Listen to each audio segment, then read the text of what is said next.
Hey, want a cookie? Oh, I know you just ate, so you're craving something a little sweet. Besides, one cookie isn't gonna kill you. How about half? Just a bite? Bite it. Bite it. Bite it. Food noise isn't fair, but Mochi Health is. Your affordable GLP-1 source that puts you on a path to successful weight loss by quieting food noise. Bite it. Shh. Learn more at joinmochi.com. Mochi members have access to licensed physicians and nutritionists. Results may vary. You're listening to this podcast, so I know you've got a curious mind. Here's a helpful fact you may not know yet. Drivers who switch and save with Progressive save over $900 on average. Pop over to Progressive.com, answer some questions, and you'll get a quick quote with discounts that are easy to come by. In fact, 99% of their auto customers earn at least one discount. Visit Progressive.com and see if you can enjoy a little cash back. Progressive Casualty Insurance Company and Affiliates. National average 12-month savings of $946 by new customers surveyed who saved with Progressive between June 2024 and May 2025. Potential savings will vary. Voices for Justice is a podcast that uses adult language and discusses sensitive and potentially triggering topics, including violence, abuse, and murder. This podcast may not be appropriate for younger audiences. All parties are innocent until proven guilty in a court of law. Some names have been changed or omitted per their request or for safety purposes. Listener discretion is advised. My name is Sarah Turney, and this is Voices for Justice. Today, I'm discussing the case of Kyron Horman. From everything I can tell, Kyron's childhood in Portland was pretty idyllic. Of course, it wasn't perfect. His parents were separated, which I have to imagine wasn't always easy for him. But he'd go to pick your own strawberry farms with his parents, play soccer in the local league, and make snow angels in the snow and the sand while on trips with his family. He seemed to be a bright kid with his whole life ahead of him. But when Kyron was just 7 years old in June 2010, he disappeared from school on one of the busiest days of the year. Despite there being a ton of witnesses that day, he's been missing for almost 13 years now, and his parents are desperate for answers. This is the case of Kyron Horman. At just 7, Kyron is a special kid. He's a little timid, but he's confident. He does his own laundry, washes his dishes, and loves helping out around the house. He also seems sure about what he wants his future to look like. He's going to be a detective, just like his stepdad, Tony. When he was only 6, he got to see forensics up close, when a local museum hosted an exhibit in partnership with the show CSI. Basically, museum goers were given cold cases and a short list of clues. They'd head from room to room, gathering more information about the case, learning about things like fiber analysis, fingerprint testing, and other forensic methods. Then, if they'd done their job correctly, they'd solve the case. And Kyron loves this, so much that he buys a shirt that day, a black t-shirt with the letters CSI on it. Kyron really loves the idea of becoming a detective one day. In his mind, he'll hunt down leads, interrogate suspects, and talk to everyone until he gets the full story. But Kyron's also kind of shy. He doesn't talk much, and he gets anxious anytime there's a big event or an opportunity to speak in front of people. He doesn't like being in the spotlight. This is why the science fair on June 4th, 2010 is such a big deal for him. The day prior, he'd presented his project on the red-eyed tree frog to his class. But today, he had to present it to a lot of other students, and their parents, and maybe even their grandparents. So before he heads out for the day, Kyron's dad, Kane, sits him down for a pep talk. Kane explains that he's proud of how hard Kyron worked on his science project, and how much he believes in him. Kyron knows this project backwards and forwards, and he's a smart kid. He won't have any problems with his presentation. Kane also promises that when they both get home, they'll play video games together. Then Kane gives him a kiss on the forehead and sends him on his way. Now, Kyron usually takes the bus to school. But today, his stepmom, Terri Horman, drives him. Kyron's 19-month-old sister is also in the Ford pickup truck with them. Once they arrive at Skyline Elementary, Terri takes a photo of Kyron in front of his exhibit. In it, he looks really proud. His smile takes up most of his face, so much so that you can barely see his blue eyes peeking out from behind his glasses. Though he may have had some hesitations going into the day, Kyron seems really happy now. He's with his friends and their parents, and everyone's excited. not only that, they'll be on summer vacation in less than 2 weeks, and there's a talent show in the afternoon. I'm sure most of you remember school days like this. They were just kind of the best. Summer's approaching, you're not doing a lot in school that day. It was one of those fun days. Eventually, Terri leaves the school, waving goodbye to Kyron as she departs. When she gets home that afternoon, she posts the photo of Kyron at the science fair to her Facebook page. That afternoon, Kane leaves work early to meet Kyron at the bus stop, but when the bus arrives, Kyron isn't on it. Kane does pretty much immediately panic. He drives with Terri to the school, hoping that Kyron just missed the bus somehow. But when they arrive, they learn that no one has seen Kyron since that morning at the science fair.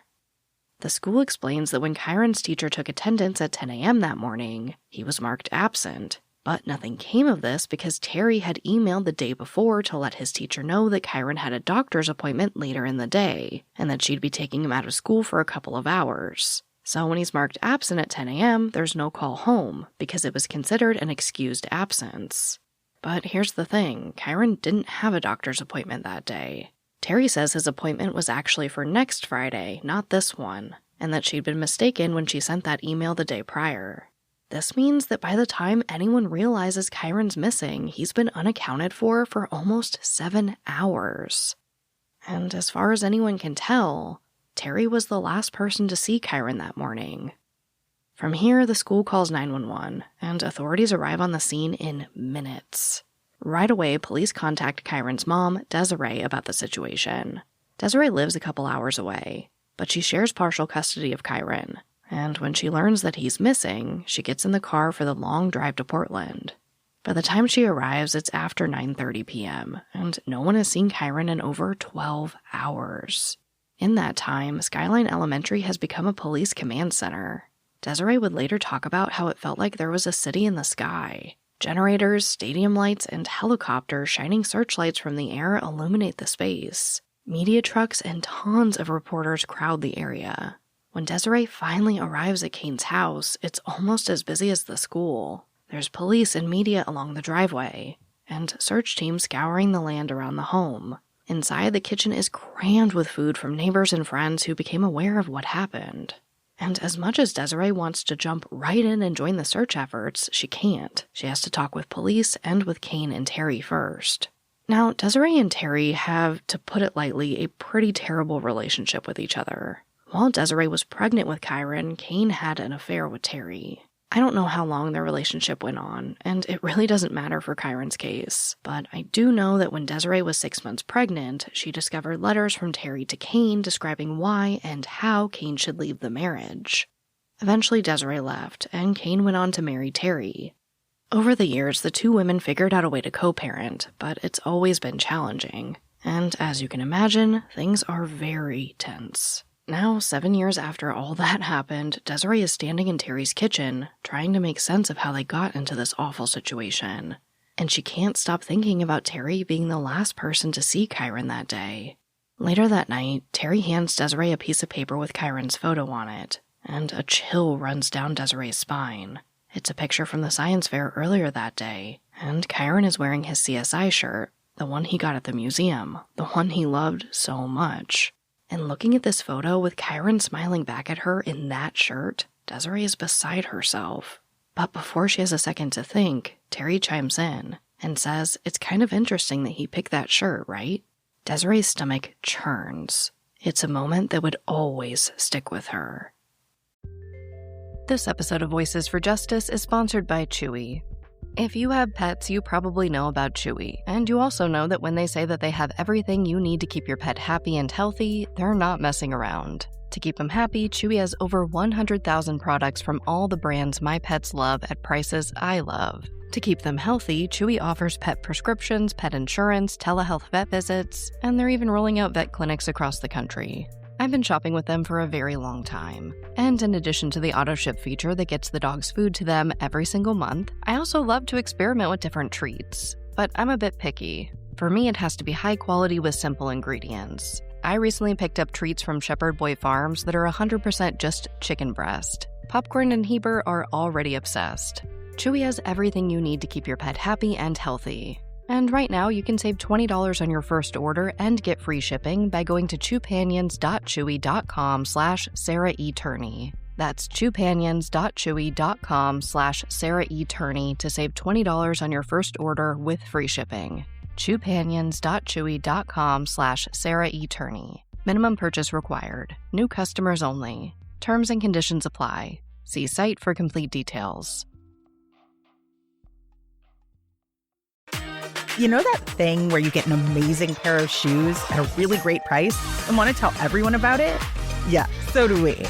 Here at Designer Shoe Warehouse, we'll give you something to brag about, like the latest styles from brands you love, or the trends everyone's obsessing over, or shoes that make you feel like, well, you.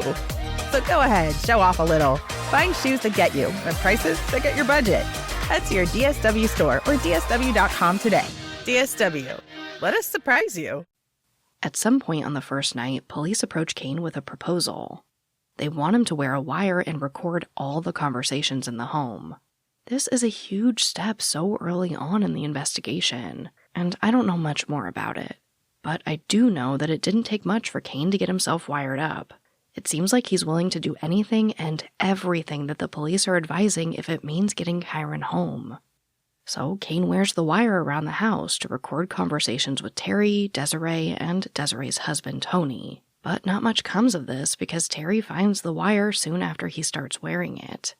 Desiree thinks that Terri is the police's prime suspect. Now, it's worth pointing out that Terri has never been named a person of interest in this case, but she was, and as far as we know, continues to be closely investigated.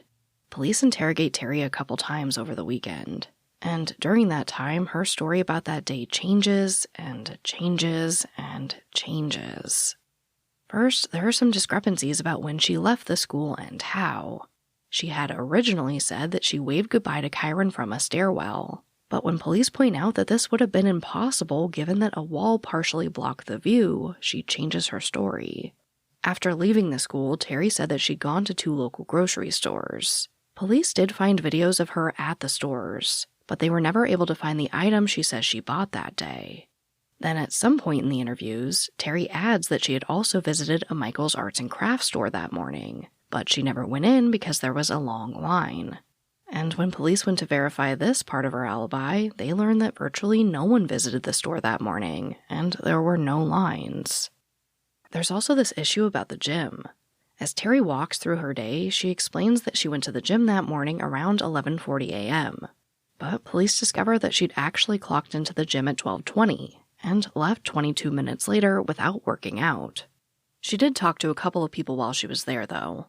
One woman told police that Terri was complaining about an injury she said she got from dropping a weight on her leg earlier that day. Now, you would think that this would usually cause like a big bruise or some kind of lump, but when Terri raised her yoga pants to show the injury, there was a gash on her knee instead. The woman told police that there's really no reason to think that the cut could have come from working out. And then there's a full 2 hours and 40 minutes where Terri was unaccounted for that day. She tells police that she may have spent this time driving around trying to get the baby to sleep. But these errors and discrepancies in Terri's story lead the family to worry that she may have had something to do with Kyron's disappearance. Now, no one kicks her out and there's no huge fight or anything, but I think it's safe to say that everyone at Kane's house is on edge and tensions are running high. The next day, the family hands out flyers with Kyron's picture. At this point, there's a lot of discussion about what happened to Kyron that day. Many offer up the idea that maybe Kyron had wandered out of the classroom and got lost exploring the woods. But Desiree knows her son. He's a rule follower. He doesn't like being alone, and he's really not one for adventures like that. She doesn't think he would have just wandered off. Desiree is sure someone took him off campus that day. And later that week, a sheriff pulls Tony and Desiree aside to tell them that another student and adult had reportedly seen Kyron leaving the school with Terri. But he soon backtracks this comment, leaving the two more confused than before. Now, as the search grows, Kyron's case gets a lot of media attention, from local magazines and newspapers to national cable TV outlets, and the Facebook page for Kyron gains thousands of followers. Then he takes over on blogs, which was a big thing in 2010. Of course, online sleuths make a lot of comments on the pages. Now, while their commentary isn't always helpful, their presence does help get the case out there and onto people's screens so that everyone knows what Kyron looks like. Through all of this, the family is under almost constant police supervision, and they're advised to not speak to the media. Meanwhile, investigators interview the family members over and over again, and they all submit to polygraph examination. Terri fails her first test, though it's unclear what that means or how it plays out. We just know that she fails and is very angry about it. Really, in general, as the investigation takes its course, Terri appears to get agitated.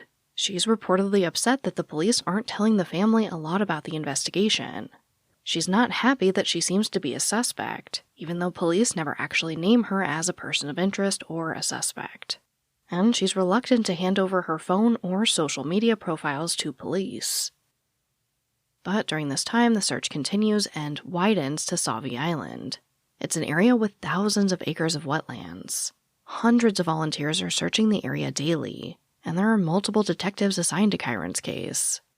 All the while, the press is hounding police for more information about the family, and without access to the parents, media outlets begin interviewing friends of the family, who often give contradicting or just misinformation in general.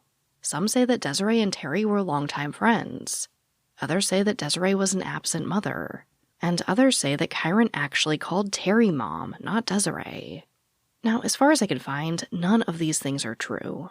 And we know that these false statements just don't get the family any closer to finding Kyron.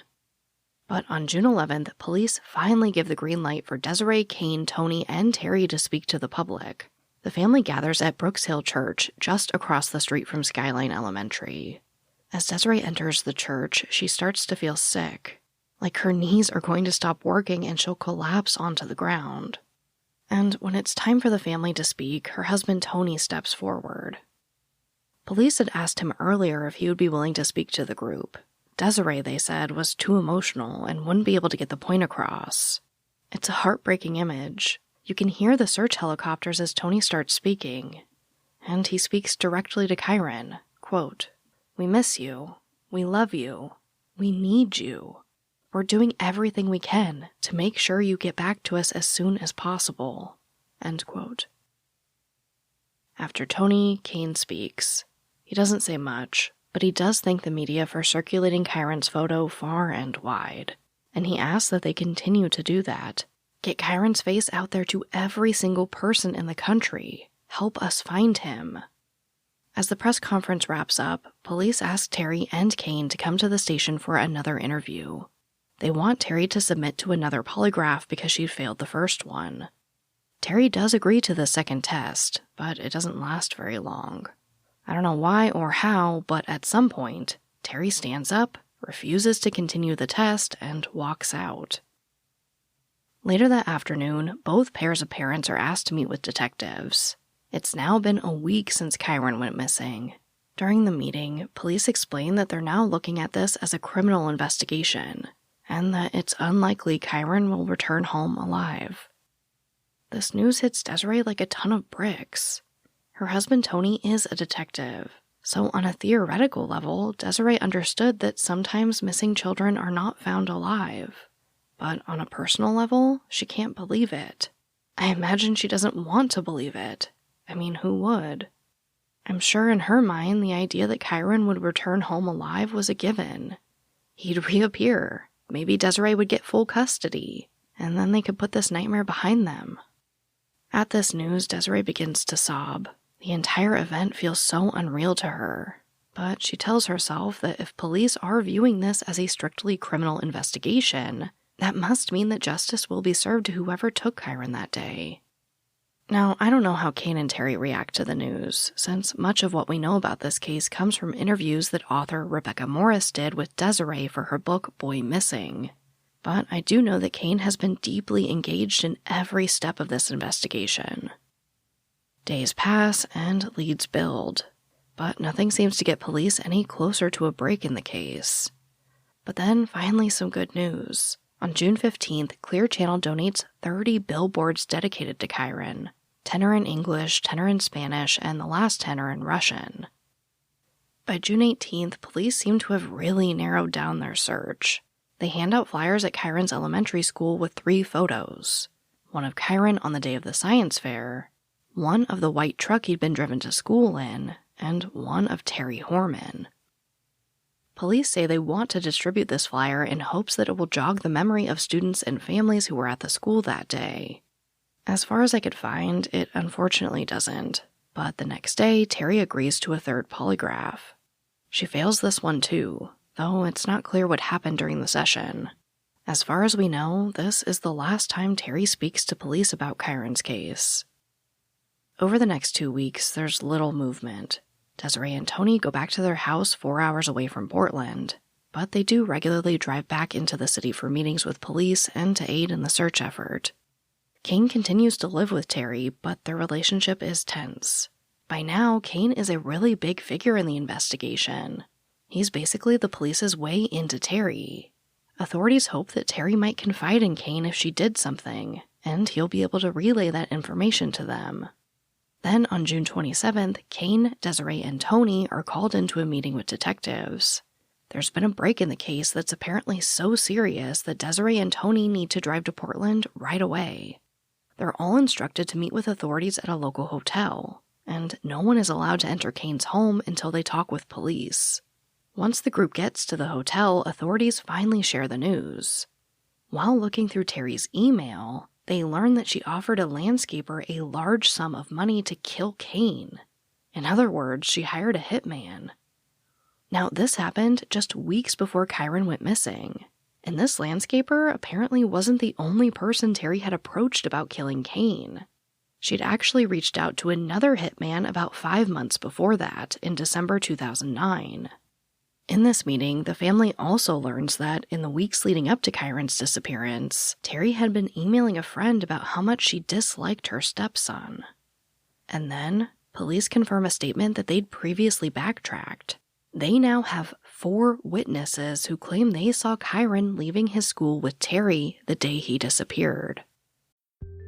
This episode of Voices for Justice is brought to you by Quince. I've been trying to be more intentional about what I wear each day. I'm leaning into pieces that feel effortless, comfortable, and still put together, and Quince has been my go-to. The fabrics feel elevated, the fits are flattering, and everything just works without overthinking it. They use premium materials like 100% European linen, organic cotton, and ultra-soft denim. And the best part? Everything is priced 50 to 80% less than similar brands. They work directly with ethical factories and cut out the middlemen, so you're paying for quality and craftsmanship, not brand markup. I recently just ordered their tiered linen dress, of course in black. I wanted to pair it with one of my favorite pairs of brown wedges. The problem was, I didn't have a brown purse, so I got that from Quince too. It's one of my favorite outfits. It's easy, effortless, and feels amazing, especially as we're getting a little bit warmer here in Phoenix. Refresh your everyday with luxury you'll actually use. Head to quince.com/justice for free shipping on your order and 365-day returns. Now available in Canada too. That's QUINCE.com/justice for free shipping and 365-day returns. Quince.com/justice.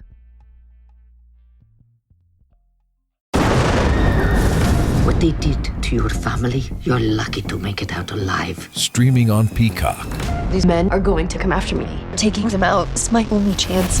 Put a bullet in her head. From the co-creator of Ozark. Looks like a family was running drugs. Execution-style killing, it's rare for the Keys. Any leads on who they might have been running for? The cartel killed my family. I'm gonna kill them. All of them. MIA. Streaming now. Only on Peacock. After Kane hears this news from police, he does not hesitate. He rushes back to pack up his stuff and take the child he shares with Terri out of the home. At this point, he seems convinced that Terri is a danger not only to him, but their baby as well. Now, for the record, Terri denies all the allegations that Kane and police make that day.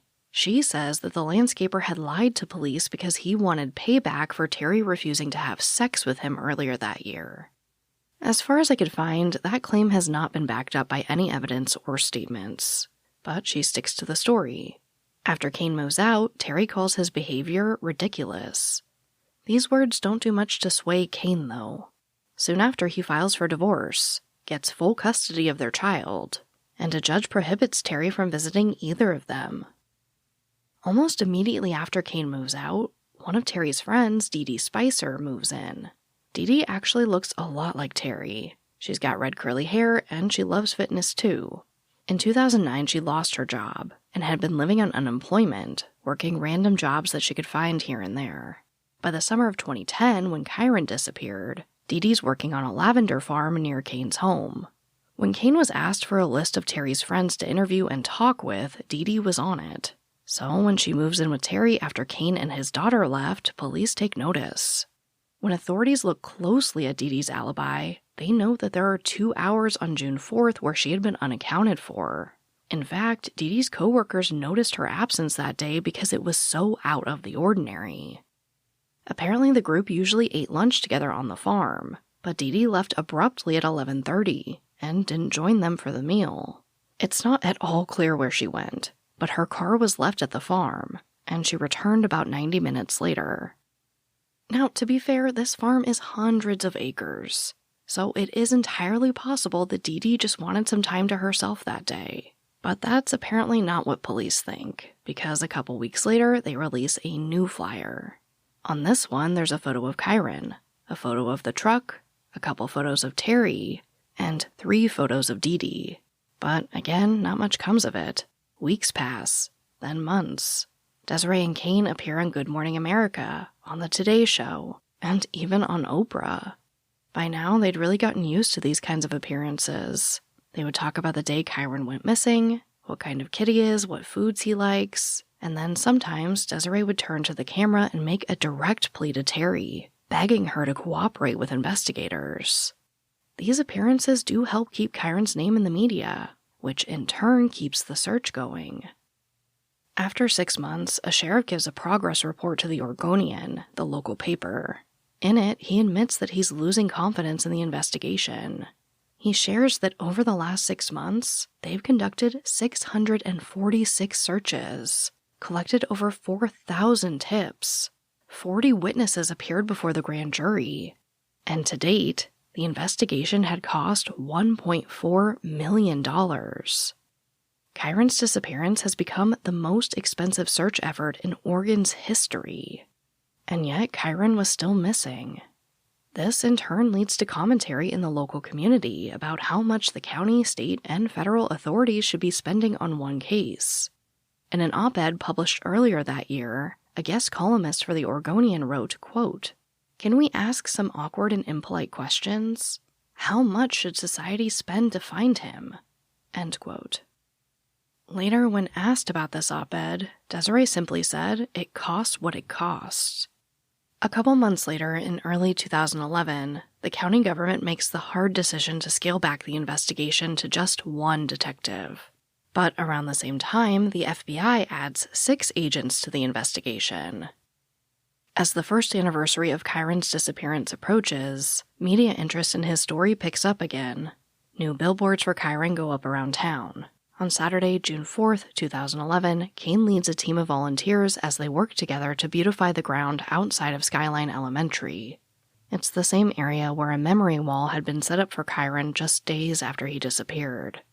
The effort is beautiful, but it's also incredibly difficult. There are reporters and curious onlookers there, hungry for updates in a case that has none. Desiree just couldn't bring herself to be in front of cameras and other people that day, so she grieved the anniversary with her husband privately. But by the second anniversary of his disappearance, Desiree's done being quiet. She gathers a group in front of the Oregon Capitol, and with cameras all around, she speaks to the press. Not a day goes by that I don't think of him, or I don't think of anything else that I can do to bring him home. I pray that he will come home to me. I wait for the phone call every day to tell me that he's coming home. I hope that I am wrong, but I fear that he is gone forever. I believe that Terri Horman knows where Kyron is. I believe that Terri Horman is responsible for where my son is. The time has come for Terri to take responsibility for what she has done. It's a strong statement, and Desiree's about to announce something huge.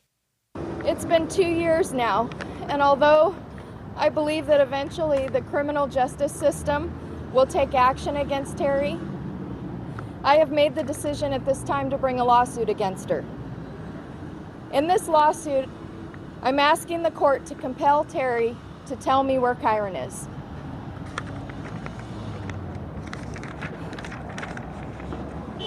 I'm also asking for money damages. I do not intend to keep anything that is awarded from this case. Any money that I recover will be dedicated and used for families and parents of other missing children. I don't want Terri's money. I want Terri to face justice. Starting a civil lawsuit against someone during an ongoing criminal investigation is a complicated decision, and not one that Desiree came to lightly. Desiree's hope is that the suit would force Terri to be deposed and provide answers to questions they've been asking since day one. But later that summer, the Attorney General rules that they wouldn't be allowed to depose Terri. It's a blow to the case, but it doesn't stop Desiree from taking the suit to court. In October of that year, Dee Dee Spicer takes the stand for over an hour. She talks openly about her background, her various jobs, and her life in Portland. But when the conversation turns to Terri, Dee Dee pleads the fifth. Had she talked to Terri recently? Dee Dee pleads the fifth. Was she aware that Kyron Horman had disappeared? Even such a simple question is answered by pleading the fifth. In total, she pleads the fifth 142 times during the testimony. Now, I want to be crystal clear. Dee Dee is totally within her rights to do this. But for Desiree, Dee Dee's answers are cruel. Her son has been missing for over 2 years now, and Desiree believes that Dee Dee might have information that can lead to justice. And yet she's failing to answer any of the relevant questions. It's like a punch to the gut. When Desiree introduced the suit, she was excited about all the possibilities that it could bring to the case. According to her, police had offered up the criminal investigation file if the civil suit got to a point where that was necessary. If that happened, it could be huge. But when the time comes, law enforcement sit Desiree and her lawyer down for a meeting. In that conversation, authorities explain that because it's an ongoing investigation, they can't just hand over the file. Desiree's lawyer could force their hand and take them to court to share the file. But the local police department is wary of this. They tell Desiree that doing so would change everything about how law enforcement interacts with families of missing children. They say it could have a long-lasting impact on investigations after this one, and might cause police to keep families out of the loop during a missing persons case. I'm not sure how true this is. I can say that in my time in true crime, I've heard so many reasons for departments not wanting to hand over files to families. But the conversation causes Desiree to step back and drop the civil suit. On the day she announces the decision, Desiree vows that the person who led to Kyron's disappearance will be brought to justice sooner or later. And though she can't pursue justice through the civil courts, she's undeterred. I just want to take a moment to acknowledge Desiree's journey in all of this. These things are incredibly difficult. Putting so much time and effort into something you believe will finally bring you answers about your missing loved one just to have it not work out is truly devastating. But she persists. Over the next few years, Desiree and Kane appear on multiple TV shows for interviews. In an episode on America's Most Wanted, one detective discusses how many events, rallies, and postering initiatives Kane has hosted to try to keep Kyron's name in the media. He said that Kane's been at some kind of event every weekend since Kyron disappeared. And that's still the case. Kane and Desiree independently host search parties, awareness events, and contribute to foundations for families of other missing people.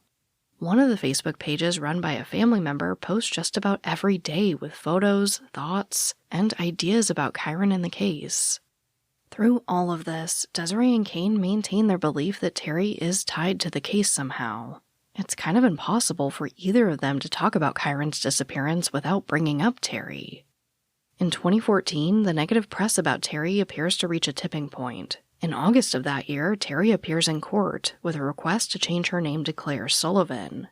At the hearing, 4 witnesses take the stand against Terri's proposed name change. One of them talks about how they believe Terri wants to change her name so that she can distance herself from Kyron's case.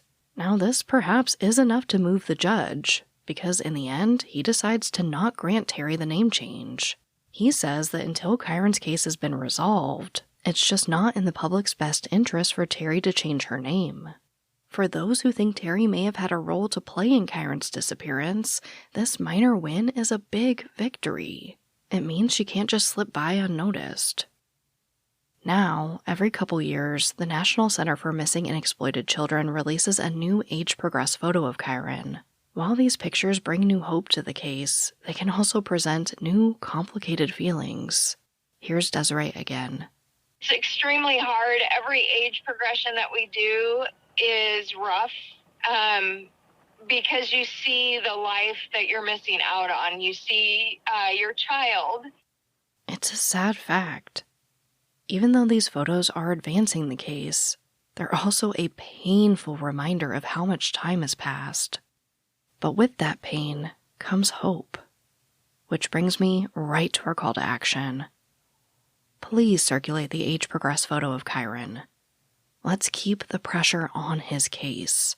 Also, if you live or grew up in the Pacific Northwest, Kyron's family asks that you try to remember June 4th, 2010.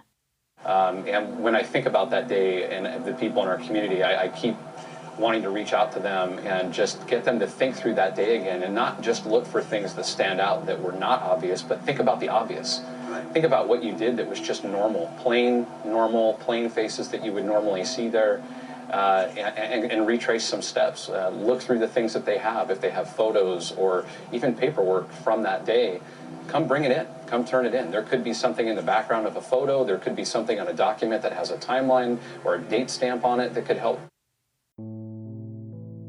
As a reminder, Kyron Horman went missing on June 4th, 2010 in Portland, Oregon. As of recording this episode, he would now be 20 years old. He has light brown hair, blue eyes, and likely wears glasses.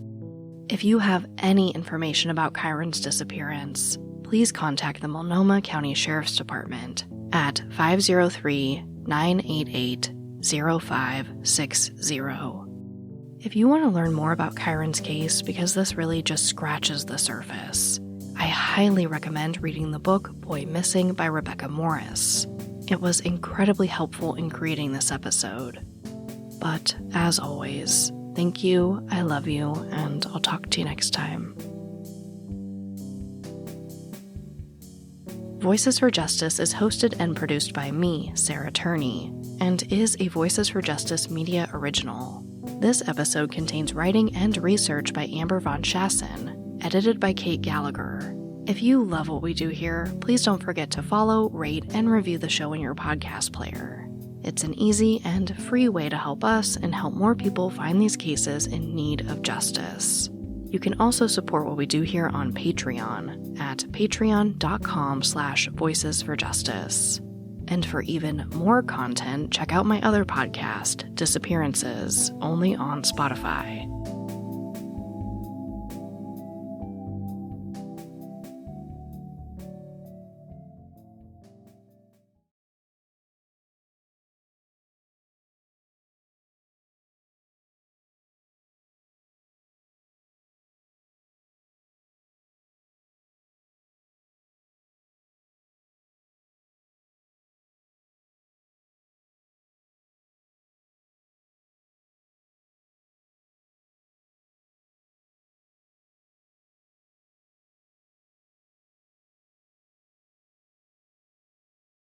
Welcome to the Secret After Show.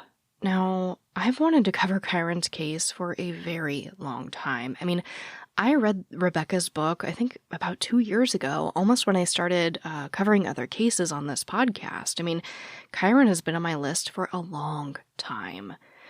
And I really struggled between, do I do a super, super deep dive, or do I try to keep it a little more summarized? And honestly, it's a hard decision to make. You run the risk when you do these deep dives of kind of losing people along the way. Honestly, like Kyron's case is one of those cases that I think could be an entire podcast series. But with the help of my amazing, incredible writers and editors, which I'm so grateful to have, I think we were able to boil it down pretty well.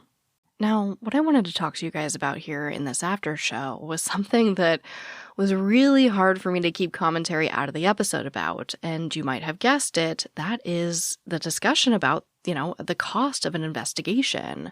How much should these agencies spend on one case? And I have to say, I'm not sure I can look at it very fairly given my situation. I really do think that Desiree's answer was kind of perfect. It costs what it costs. And that might sound arrogant to some people. That, wow, you think that, your son deserves $1.4 million to be searched for when all these other cases don't get it.